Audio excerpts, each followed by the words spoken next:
Hello YouTube. Look at a pig. Pink, soft, lazy, snoozing in the mud like it pays rent. Now look at what it used to be. A wild boar, 300 pounds of muscle and bad temper, with curved tusks that can open a man from hip to rib, fast enough to catch you and mean enough to want to. One of these is breakfast. The other is the thing that killed you in the woods.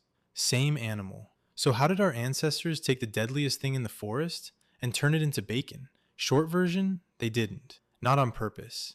We did not conquer the boar. Nobody wrestled one down and bred it soft. A wild boar would gut you long before you tamed it. The real story is dumber and a lot grosser. We made the pig out of our own garbage. Picture a human camp, 10,000 years ago. People live somewhere. People make trash. Bones, rotten scraps, the stuff nobody wants, piling up at the edge of the fire. To us, garbage.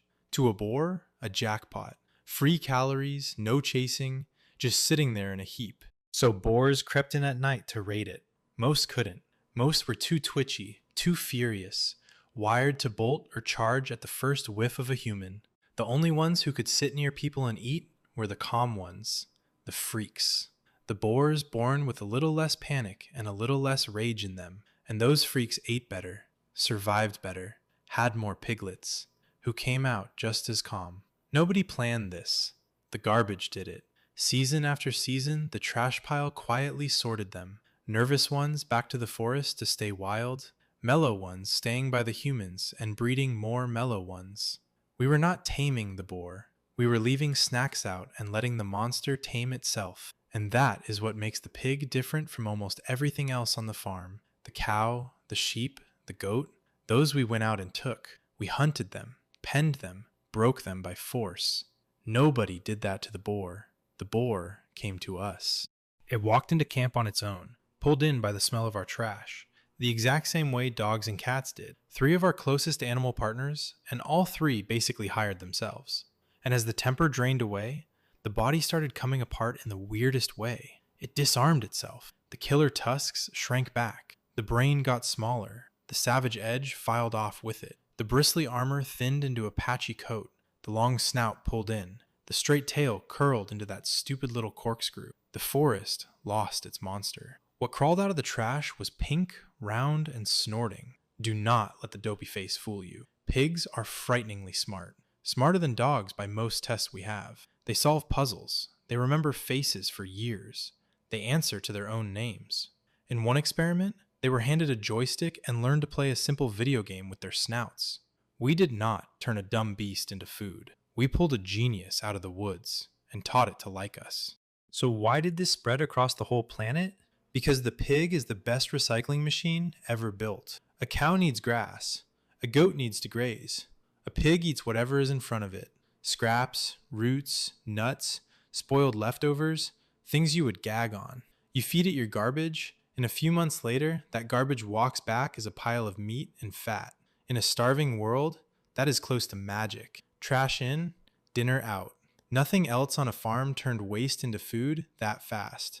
That one trick made the pig the savings account of the poor. No pasture, no herd, no land needed. A family that could never dream of owning cattle could still keep one pig in the yard, fatten it all year on leftovers, and cash it out in winter as a season of fat and meat. Whole festivals grew up around the day you killed the pig. For most of history, that one animal, fed on nothing, was the thin line between a family surviving the cold months and not. And that garbage deal did not stay back in some ancient village.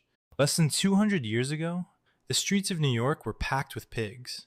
Tens of thousands of them, roaming free, eating the city's trash long before anyone invented the garbage truck. When the authorities tried to clear them out, people rioted to keep their pigs. For most of human history, the pig was not some farm animal off in the countryside. It was the thing eating the mess right outside your door. But living in our filth came with a bill. Pigs ate anything, wallowed in muck, shared our scraps, and picked up worms and sickness that jumped straight into whoever ate them undercooked. They also wanted the exact same food we did. So in a lean year, the pig was a rival at your own table. Some cultures looked at all of it, the parasites, the competition, the mess, and banned pork completely. The same animal that fed millions was called filthy by millions of others. Both sides had a point. The The pig lives where we live and eats what we eat, for better and for worse. And the monster never fully left. Take a soft pink farm pig, let it loose in the woods, and within a single generation, it starts turning back. The bristles grow in, the tusks come back, the body hardens up. Right now, America is overrun with them. Wild hogs.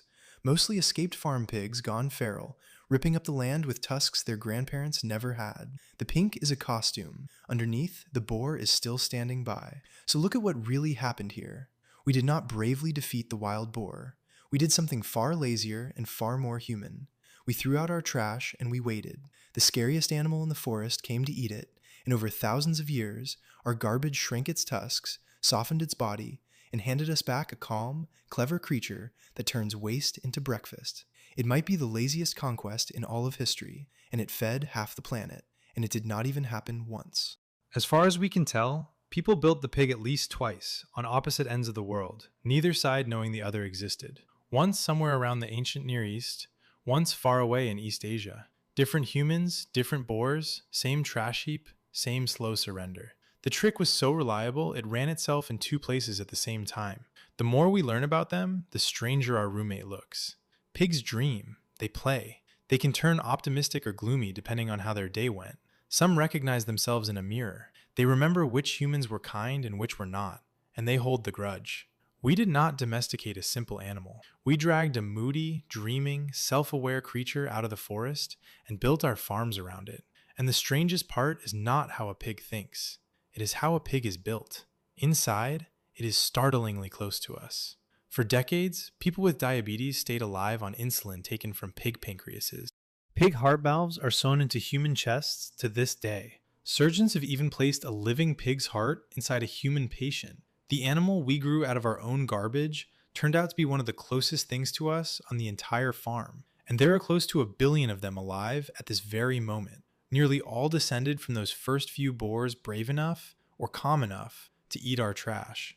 So the next time you smell bacon in the morning, know what you are really smelling. Not a soft pink farm animal that was always this way. A 300-pound forest nightmare with tusks, worn down over 10,000 years by nothing but human garbage and time. We never beat the boar. We took out the trash, and a monster walked out of the pile as breakfast.